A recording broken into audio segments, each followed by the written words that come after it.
Closed captioning is a public service of Region 10 News and St. Francis Medical Center. Serving Northeast Louisiana and South Arkansas, this is Region 10 News.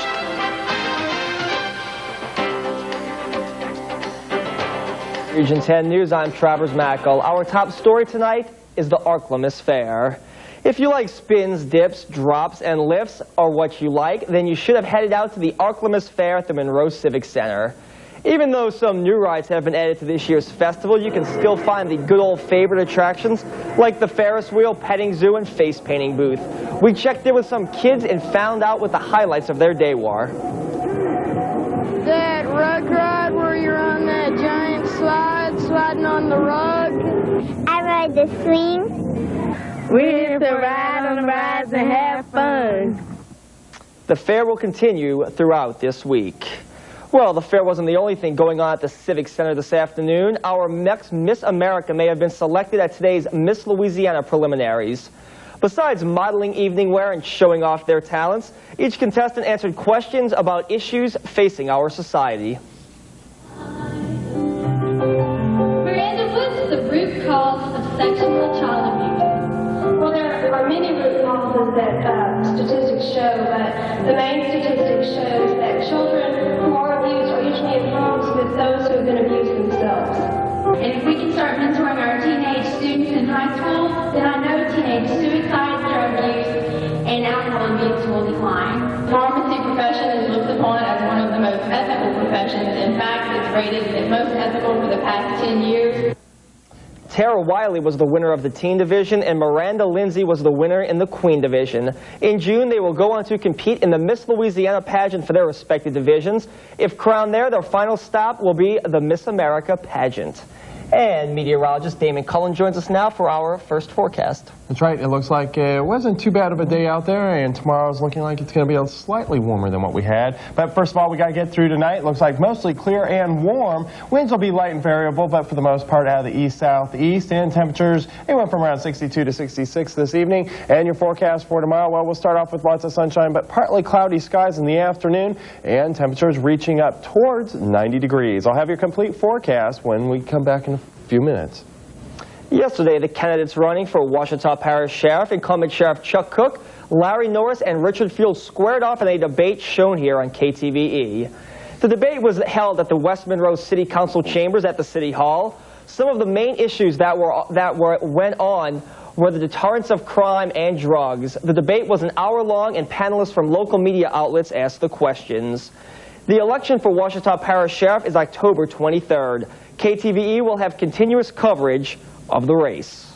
In other news around Louisiana, Insurance Commissioner Jim Brown says he has received tremendous support since he was indicted Friday on charges stemming from the 1993 failure of an insurance company. Brown says the support leads him to believe that Louisiana residents will judge him on his record as commissioner, not on what he calls unsubstantiated allegations that are untrue. Brown says attorneys from around the state have called his home to say they believe the charges are unfair and easily defendable. The indictment says Brown was trying to regain control of the office he had created to liquidate failed insurance companies. In other political news, it was a busy weekend for Governor Mike Foster and his major opponents. Foster held a motorcycle cavalcade from Gonzales to the governor's mansion to raise campaign funds. Republican Senator Tom Green watched some high school football games Friday night and then hit the road for events Saturday in Lake Charles and then Baton Rouge. And Phil Price met with the Louisiana Association of Educators. And even though Phil Price met with the Teachers Federation, the Louisiana Federation of Teachers has thrown their support behind a different gubernatorial candidate. They have endorsed Congressman William Jefferson in his campaign for obvious reasons. Jefferson has vowed to cut classroom size, get more certified teachers into the classroom, increase teacher pay, and improve school facilities. And while Lake Providence native Bill Jefferson is gaining support for governor, he'll also be busy entertaining the president. President Clinton is coming to New Orleans on Monday. He will visit one of the worst schools in a city at the bottom of a substandard state. After that, he'll have lunch with vampire novelist Anne Rice and then Congressman Bill Jefferson. And turning to presidential campaigning, former Vice President Dan Quayle could be calling it quits, deciding to drop out of the 2000 presidential race. One of Quayle's senior campaign officials says Quayle's expected to announce his step down from the race at a news conference on Monday. The anonymous source says the former vice president has no regrets about his campaign. Quayle's campaign has been suffering ever since he finished near the back of the pack in Iowa's straw poll. If he pulls out, Quayle would be the 4th Republican to depart from the race for the GOP ticket to the White House. Representative John Kish of Ohio, former Tennessee Governor Lamar Alexander, and Senator Bob Smith of New Hampshire all dropped out earlier this year. Well, coming up after the break, Taiwan was hit hard by an earthquake earlier this week. We'll have the latest about what the people are doing to try to get back to normal. Also, the Georgia Peach, Ty Cobb, definitely left his mark on the game of baseball. This weekend, memorabilia from the baseball legend went for big bucks. Stay tuned. Does your child want to strut down the catwalk? Coming up Monday on Region 10 Today, we've got a story you and your child will want to see before you sign your name to any modeling contract. Do you like beef jerky but don't know how to make it? We'll show you how in this week's Region 10 Cooks. And Gary will be here with your work week weather, so wake up with us at 6.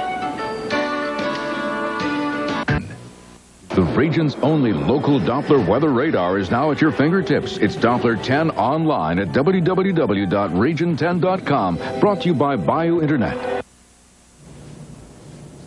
In world news, 6 days after a mammoth earthquake in Taiwan, rescuers freed 2 more survivors from the rubble today. More than 2,000 people died in the quake, and aftershocks continue to threaten survivors and rescuers. NBC's Brooke Hart has the latest. Shielding his eyes from the sun he hasn't seen since Monday, rescue crews in Taiwan lifted one of 2 brothers to safety after pulling him from the rubble of a collapsed hotel. Rescuers then reached his brother, also alive, and carried him out on a stretcher. For 6 days, the pair survived on rotten apples and water dripping through the rubble, water poured by emergency workers. Now, with renewed faith and experience, rescuers hold out hope for more survivors. They've brought people out after 19 days. So, I mean, well, that's why we still remain hopeful. You know, I think we stand a good chance. But aftershocks are working against them. The most severe rumbles came this morning, causing an avalanche of debris and sending rescue workers scrambling to safety. Buddy, we're working on it. The shocks came as firefighters from Virginia and Florida worked for 8 hours to save not only a man's life, but his leg from amputation. I stuck my head in this hole. It was about 10 feet down. Crawled down head first, and there the guy was. I could see, only could see his chest and his head, and he was talking to me. It was euphoric. We were real satisfied, and we just went back and had a cup of coffee, actually, and just sat and reminisced about the fall. The 32-year-old man, now recovering, remembers before the rescue, 6 long days alone. I thought to myself, I want my life continue till forever. Survivors defying the odds and rescue crews continuing to look for more. The ground still shaking beneath them. Brooke Hart, NBC News. In Florida, the Reverend Jesse Jackson led a prayer vigil at Florida A&M University today following 2 recent explosions at the historically black university. Reverend Jackson urged students not to flee from the school or let the explosions distract them from their dreams. Jackson reminded the students that they are part of a long line of people who have faced obstacles while striving for equal opportunities, and told them God has a way of putting up his valedictorians. Nobody was injured in last Wednesday's explosion or the smaller explosion on August 31st. However, the student body of 12,000 at Florida A&M has expressed fears, particularly because a Tallahassee television station received calls that included racial slurs about the time the bombs went off. Just north of there in Virginia, summertime temperatures continue to linger in Virginia Beach. The beautiful weather made for a perfect day for this year's Neptune Festival art show. Hundreds came out to the beach to view various works of art. More than 300 artists and crafters displayed their works. The weekend festival included live entertainment, sand sculpting, competitions, inflatable beach games, a volleyball tournament, and surfing. Today's high at the beach was 79 degrees, and it looked like it was perfect temperature out there. Yeah, it sure was. It wasn't too bad here, though. We had the beach here, but I guess, you know, we have the beaches on the river. And that's oh, no, we don't have the beach, though, but the last couple of days have been great. Yeah, and it looks like we're going to have another great week. The new work week will start off hot, but should end with temperatures below normal. After the break, I'll have your complete forecast.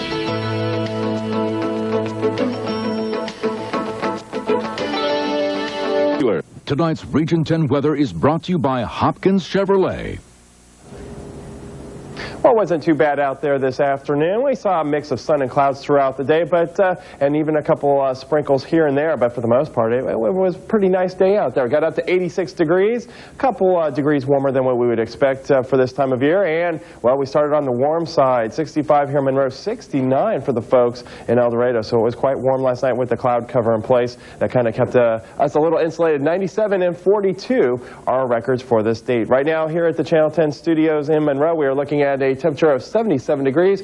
Dew points, though, 66, so it is a little muggy out there, and it makes it feel like it's 80 degrees. Of course, no rainfall, and the winds have been pretty much out of the southeast for the most of the day. Some locations reporting winds out of the east, so those will be a little variable during the evening hours, but should stick to the south, or later on they should shift back to the south, southeast during the evening, and should remain pretty much light for most of the evening. Our temperatures at the top of the hour, well, we were looking at anywhere from low 70s, but I skipped that. We went dew point, 64 in Monroe, 63 in El Dorado, so it is a little on the muggy side, and that'll continue to be so.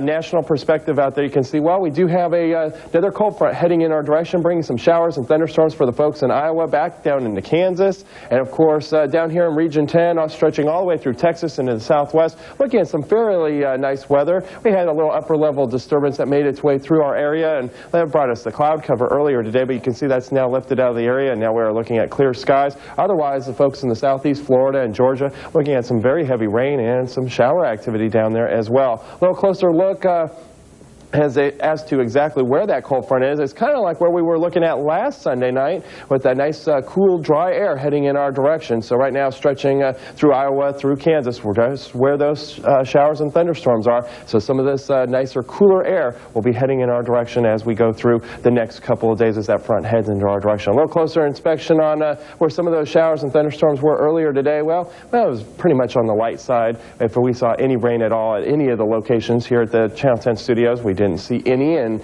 not at any of the reporting stations, but otherwise clear skies now for this evening, and some showers and thunderstorms developing up into Oklahoma with a severe thunderstorm watch also in effect. So our forecast for tonight, mostly clear and warm. Winds will be light and variable, and temperatures anywhere from around 62 to 66, almost a full moon. Last night was the beginning of the harvest moon, and it doesn't look like, well, we didn't get to see too much of it last night with the cloud cover, but tonight we're getting to see a little bit more. Mostly sunny skies will start off tomorrow, and then partly cloudy conditions for later on in the day, and you can see our highs will be reaching up towards 90 degrees. And taking a look at your rest of your forecast, well, showers and thunderstorms will move in on Tuesday ahead of the next cold front, and then we'll have much nicer, pleasant weather as we head through the middle and latter part of the week.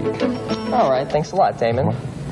Baseball legend Ty Cobb never made $332,000 in a season, much less a day.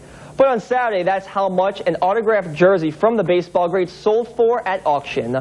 The jersey was from Cobb's 1928 season with the Philadelphia Athletics, and it's thought to be the only one in existence. It was part of Sotheby's Barry Helper collection of baseball memorabilia auction sale. The collection has already brought in more than $9 million. And I said earlier that it seems like some of these teams could use Ty Cobb right about now as they plummet into the pennant race. That's right. 1 week left in the Major League Baseball regular season. The playoffs are just around the corner. Speaking of playoffs, how about the Ryder Cup? Last day of play today. We'll have the highlight. Sports is next.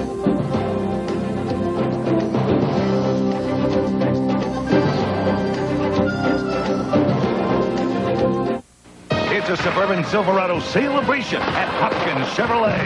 A huge supply of special purchase genuine Chevrolet Suburbans and Silverados in stock and arriving daily. 99 Suburban LS with all this, just $28,945, or zero down and just $373 a month. Plus, get 2000 model Silverados for just $15,950, or zero down $209 a month. It's a Suburban Silverado celebration going on now at Hopkins Chevrolet, Ruston, Bastrop. Email your story ideas directly to the Region 10 News, Weather, and Sports departments, or send general comments to region10@bayou.com. Services provided by Bayou Internet.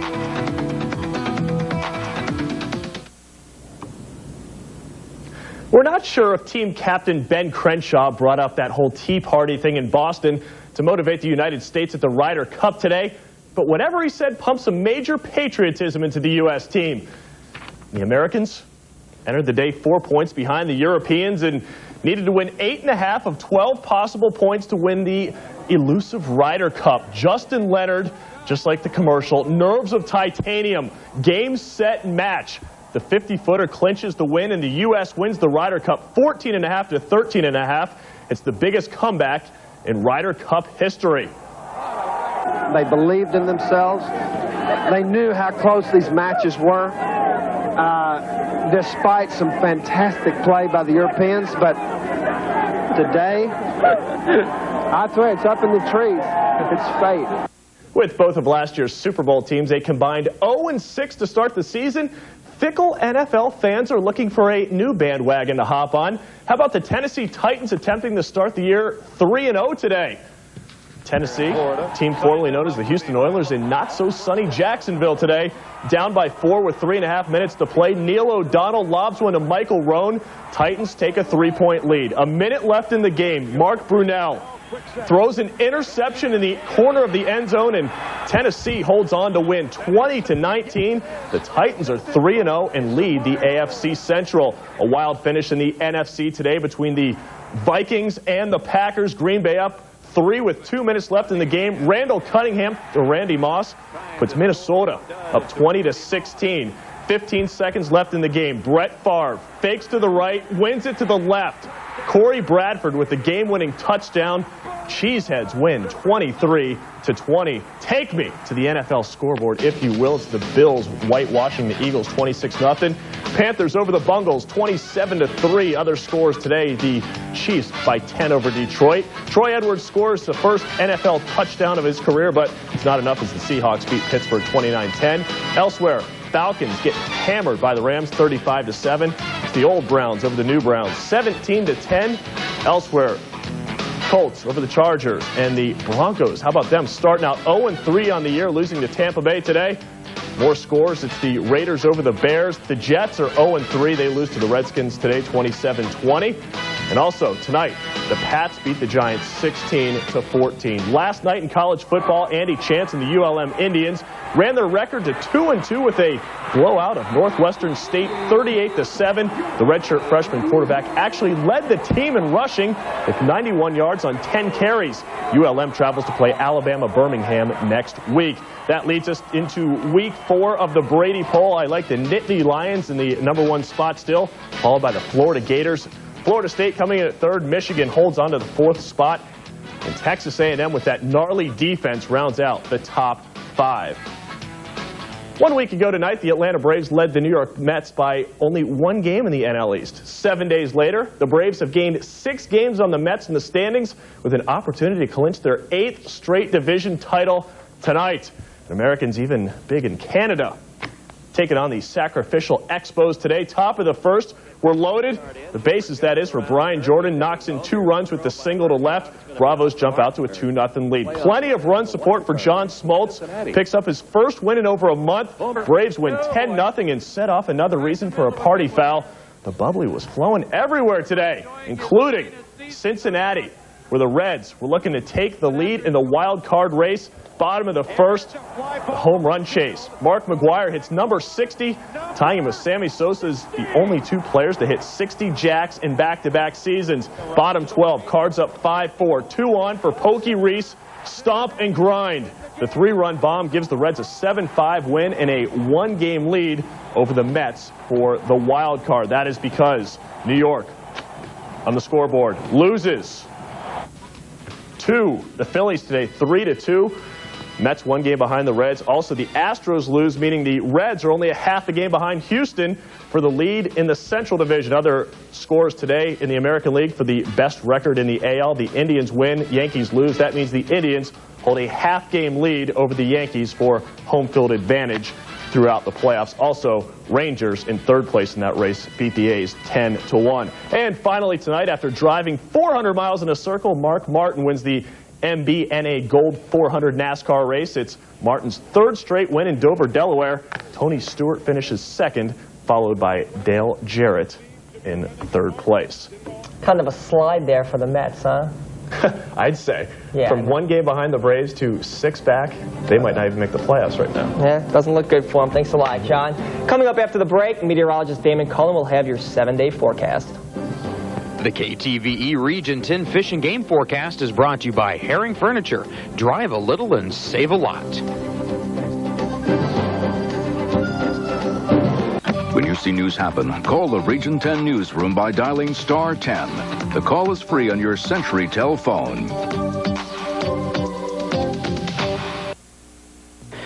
Damon's 7-day forecast is brought to you by Ryan Chevrolet. Well, tomorrow will start off mostly sunny, but then we'll see partly cloudy skies move into the area with temperatures reaching close to 90 degrees. And then a cold front heading into the region on Tuesday will bring us a chance for showers and thunderstorms, maybe into early Wednesday. Otherwise, the rest of the week looking pretty good. Finally tonight, one Detroit, Michigan woman may have the secret to long life: volunteerism. Meet 101-year-old Maria Boner, a longtime volunteer cook at her church's annual pasta dinner. The dinner is held to benefit the city's less fortunate. Boner is in the charge of the special sauce. Known for her dedication and desire to help others, Boner does not let her age slow her down.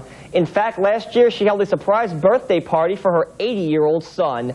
She has outlived the rest of her other children. By the way, Boner will celebrate her 102nd birthday 2 weeks from now on October 2nd. And it's amazing what you can do if you just put your mind to it, I guess. Sure, maybe it's because she's a Libra, I don't know. Hey, there you go. You knew that right off on those signs. Well, thanks a lot, Damon. Astrologer and meteorologist. That's right. Thanks a lot. That's all the time we have for you tonight. The next KTVE newscast is 6 a.m. with Eric, Jody, and Gary. Join them then. Wardrobes provided by the Toggery at Her Toggery. Hair care provided by John Samuels Hair Salon.